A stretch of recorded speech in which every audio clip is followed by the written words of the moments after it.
Hello friends, ನನ್ನ ಹೆಸರು Bhanupriya. Welcome back to my info time. ಇವತ್ತಿನ ವಿಡಿಯೋದಲ್ಲಿ ನಾವು ಸಾಫ್ಟ್ ಆಗಿರುವಂತಹ ಮಿಲ್ಕ್ ಬ್ರೆಡ್ ನ ಮನೆಯಲ್ಲಿನೇ ಹೇಗೆ ಪ್ರಿಪೇರ್ ಮಾಡಬಹುದು ಅಂತ ನೋಡೋಣ. ಮಾಡುವ ವಿಧಾನ: ಮೊದಲು ನಾವು ಒಂದು ಪಾತ್ರೆಯಲ್ಲಿ 160 ಗ್ರಾಮ್ಸ್ ಬೆಚ್ಚಗಿರುವ ಹಾಲನ್ನ ತೆಗೆದುಕೊಳ್ಬೇಕು. ಅದರಲ್ಲಿ 50 ಗ್ರಾಮ್ಸ್ ಸಕ್ಕರೆಯನ್ನ ಹಾಕಿ ಮತ್ತೆ 7 ಗ್ರಾಮ್ಸ್ ಡ್ರೈ ಈಸ್ಟ್ ಅನ್ನ ಹಾಕಬೇಕು. ಇದನ್ನ 10 ನಿಮಿಷಗಳವರೆಗೂ ಪ್ರೂಫಿಂಗ್ ಆಗ್ಲಿಕ್ಕೆ ಸೈಡ್ ಅಲ್ಲಿ ಇಡಬೇಕು. ಇಲ್ಲಿ ನೀವು ನೋಟಿಸ್ ಮಾಡಬೇಕಾಗಿರುವಂತ ಪಾಯಿಂಟ್ ಏನಪ್ಪಾ ಅಂತಂದ್ರೆ, ನೀವು ಯೂಸ್ ಮಾಡಿರುವಂತ ಹಾಲು ಜಸ್ಟ್ ವಾರ್ಮ್ ಆಗಿರ್ಬೇಕು. ಒಂದು ವೇಳೆ ನೀವು ತುಂಬಾನೇ ಹಾಟ್ ಇರುವಂತ ಹಾಲನ್ನ ಯೂಸ್ ಮಾಡಿದ್ರೆ ನೀವು ಹಾಕಿರುವಂತ ಈಸ್ಟು ಪಾಪ ಸತ್ತೋಗುತ್ತೆ. ಇನ್ನೊಂದು ಪಾತ್ರೆಯಲ್ಲಿ 220 ಗ್ರಾಮ್ಸ್ ಮೈದಾನ ತೆಗೆದುಕೊಳ್ಳಿ.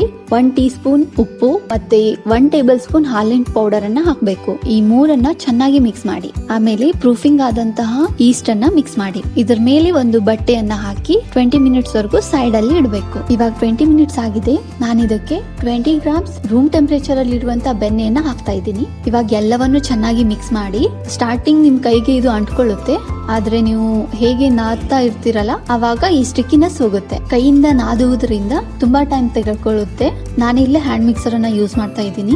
6 to 7 ಮಿನಿಟ್ಸ್ ಆದ ನಂತರ ಈ ಕನ್ಸಿಸ್ಟೆನ್ಸಿ ರೀಚ್ ಆಗಿದೆ. ಇದು ತುಂಬಾನೇ ಸಾಫ್ಟ್ ಮತ್ತು ಇಲಾಸ್ಟಿಕ್ ಆಗಿದೆ. ಇದಾದ್ಮೇಲೆ ನೀವು ಗ್ಯಾಸ್ ಕಟ್ಟೆನ ಚೆನ್ನಾಗಿ ಕ್ಲೀನ್ ಮಾಡ್ಕೊಂಡು ಅದ್ರ ಮೇಲೆ 1 ಟೀ ಸ್ಪೂನ್ ಆಯಿಲ್ ಹಾಕಿ ಈ ಡೋನ ಈ ತರ ರೌಂಡ್ ಆಗಿ ಮಾಡ್ರಿ. ಮತ್ತು ಈ ಪಾತ್ರೆಗೆ ಆಯಿಲ್ ಅಥವಾ ಬೆಣ್ಣೆನ ಗ್ರೀಸ್ ಮಾಡ್ರಿ. ಈ ಡೋನ ಇದರಲ್ಲಿ ಇಟ್ಟು ಇದ್ರ ಮೇಲೆ ಒಂದು ಬಟ್ಟೆಯನ್ನ ಕವರ್ ಮಾಡ್ರಿ.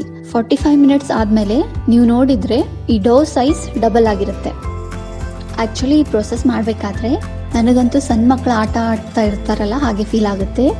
ಯಾಕಂತಂದ್ರೆ ಈ ಡೋ ಮುಟ್ಲಿಕ್ಕೆ ಅಷ್ಟು ಸಾಫ್ಟ್ ಆಗಿ ಇರುತ್ತೆ. ಇವಾಗ ಗ್ಯಾಸ್ ಕಟ್ಟೆ ಮೇಲೆ ಒಂದ್ ಸ್ವಲ್ಪ ಮೈದಾ ಹಿಟ್ಟನ್ನ ಹಾಕಬೇಕು.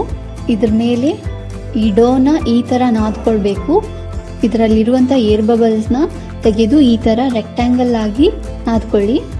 ಆಮೇಲೆ ಈ ತರ ಟೈಟ್ ಆಗಿ ರೋಲ್ ಮಾಡಬೇಕು. ಆ ನಂತರ ಎಡ್ಜಸ್ ಅನ್ನ ಕೂಡ ಈ ರೀತಿಯಾಗಿ ಮಾಡ್ಕೊಳ್ಬೇಕು. ನೀವು ಲೋಫ್ ಪ್ಯಾನ್ ಅನ್ನ ಬೆಣ್ಣೆಯಿಂದ ಈ ರೀತಿಯಾಗಿ ಗ್ರೀಸ್ ಮಾಡ್ಕೊಳ್ಬೇಕು. ಆಮೇಲೆ ಇದರಲ್ಲಿ ಈ ಡೋನ ಹಾಕಿ ಈ ತರ ಮಾಡ್ರಿ. ಇದ್ರ ಮೇಲೆ ಒಂದು ಬಟ್ಟೆಯನ್ನ ಕವರ್ ಮಾಡಿ 45 ಮಿನಿಟ್ಸ್ ಹಾಗೆ ಬಿಡಬೇಕು. ಸೊ ಇವಾಗ 45 ಮಿನಿಟ್ಸ್ ಆಗಿದೆ ಫ್ರೆಂಡ್ಸ್. ನೋಡ್ರಿ, ಇದು ಡಬಲ್ ಸೈಜ್ ಆಗಿದೆ. ಈ ಮಧ್ಯದಲ್ಲಿಯೇ 180 ಡಿಗ್ರಿ ಓವನ್ ಅನ್ನ ಪ್ರೀ ಹೀಟ್ ಮಾಡ್ಕೊಂಡು ಇಟ್ಕೋಬೇಕು. ಈ ಡೋ ಅನ್ನ ಬೇಕ್ ಮಾಡೋಕ್ಕಿಂತ ಮುಂಚೆ ಈ ರೀತಿಯಾಗಿ ಮಿಲ್ಕ್ ವಾಶ್ ಮಾಡ್ಕೊಳ್ಬೇಕು. ಇವಾಗ 180 ಡಿಗ್ರಿ ಪ್ರೀ ಹೀಟೆಡ್ OTG ಅಲ್ಲಿ ನಾನು 30 to 35 ಮಿನಿಟ್ಸ್ ಬೇಕ್ ಮಾಡ್ತಾ ಇದ್ದೀನಿ. ನೀವು ನಿಮ್ಮ ಮನೆಯಲ್ಲಿ ಬಳಸುವಂತ ಓವನ್ಗೆ ಸರಿಯಾಗಿ ಟೆಂಪರೇಚರ್ ಮತ್ತೆ ಬೇಕ್ ಮಾಡುವಂತ ಟೈಮಿಂಗ್ಸ್ ಅನ್ನ ಸೆಟ್ ಮಾಡ್ಕೊಳ್ಬೇಕು. 20 ಮಿನಿಟ್ಸ್ ಆದ್ಮೇಲೆ ನೀವು ಈ ಲೋ ಫ್ಯಾನ್ ಅನ್ನ ತಿರುಗಿಸ್ಬೇಕು. ಸೊ ಫ್ರೆಂಡ್ಸ್, ಇವಾಗ 30 ಮಿನಿಟ್ಸ್ ಆಗಿದೆ. ಇದನ್ನ 5 ನಿಮಿಷಗಳಾದ್ಮೇಲೆ ತೆಗಿಬೇಕು. ಸೊ ಫ್ರೆಂಡ್ಸ್ ನೋಡ್ರಿ, ನೋಡ್ತಾ ಇದ್ರೇನೆ ಇದನ್ನ ಕಟ್ ಮಾಡಿ ಇನ್ನೇನ್ ತಿನ್ಬೇಕಂತ ಅನ್ಸುತ್ತೆ. ಆದ್ರೆ ನೀವು ಸ್ವಲ್ಪ ವೇಟ್ ಮಾಡ್ಬೇಕು. ಇದಕ್ಕೆ ಬಟರ್ ಅನ್ನ ಈ ತರ ಅಪ್ಲೈ ಮಾಡ್ರಿ. ಮತ್ತೆ ಈ ಬ್ರೆಡ್ ಅನ್ನ ಅಟ್ಲೀಸ್ಟ್ 2 ಗಂಟೆಗಳವರೆಗೂ ಕೂಲ್ ಆಗೋದಕ್ಕೆ ಬಿಡ್ರಿ. ಸೊ ಇವಾಗ 2 ಗಂಟೆ ಆಗಿದೆ. ನಾನಿಲ್ಲಿ ಸ್ಲೈಸಸ್ ಅನ್ನ ಕಟ್ ಮಾಡ್ತಾ ಇದ್ದೀನಿ. ಟೆಕ್ಸ್ಚರ್ ಕೂಡ ಬೇಕರಿಯಲ್ಲಿ ಸಿಗುವಂತ ಬ್ರೆಡ್ ತರಾನೇ ಇದೆ, ಮತ್ತೆ ಸಾಫ್ಟ್ ಆಗಿ ಕೂಡ ಇದೆ.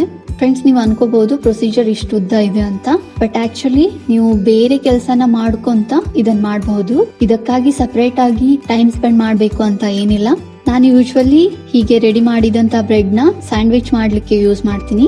ಸೊ ಫ್ರೆಂಡ್ಸ್, ನೀವು ನೋಡಿದ್ರಲ್ಲ ನಾವು ಮನೆಯಲ್ಲಿನೇ ಬ್ರೆಡ್ ನ ಹೇಗೆ ಪ್ರಿಪೇರ್ ಮಾಡಿದ್ವಿ ಅಂತ. ಇದೇ ರೀತಿ ನೀವು ಕೂಡ ನಿಮ್ಮ ಮನೆಯಲ್ಲಿ ಬ್ರೆಡ್ ನ ಪ್ರಿಪೇರ್ ಮಾಡ್ರಿ. ಒಂದ್ ವೇಳೆ ನಿಮಗೆ ಈ ವಿಡಿಯೋ ಇಷ್ಟವಾದಲ್ಲಿ ಪ್ಲೀಸ್ ಲೈಕ್ ಮಾಡ್ರಿ, ಶೇರ್ ಮಾಡ್ರಿ, ಕಮೆಂಟ್ಸ್ ಮಾಡ್ರಿ. ಮತ್ತೆ ಯಾರಾದ್ರೂ ಹೊಸದಾಗಿ ನಮ್ಮ ಚಾನೆಲ್ ಅನ್ನ ನೋಡ್ತಾ ಇದ್ರೆ ನಮ್ಮ ಚಾನೆಲ್ ಅನ್ನ ಸಬ್ಸ್ಕ್ರೈಬ್ ಮಾಡ್ಕೊಳ್ಳಿ. ಮತ್ತೆ ಬೆಲ್ ಐಕಾನ್ ಕೂಡ ಕ್ಲಿಕ್ ಮಾಡಿ, ಸೊ ದಟ್ ನಾನು ಅಪ್ಲೋಡ್ ಮಾಡಿದಂತ ನೆಕ್ಸ್ಟ್ ವಿಡಿಯೋ ನಿಮ್ಮ ನೋಟಿಫಿಕೇಶನ್ ಅಲ್ಲಿ ಸಿಗುತ್ತೆ. Thank you so much for watching this video. Bye bye, take care.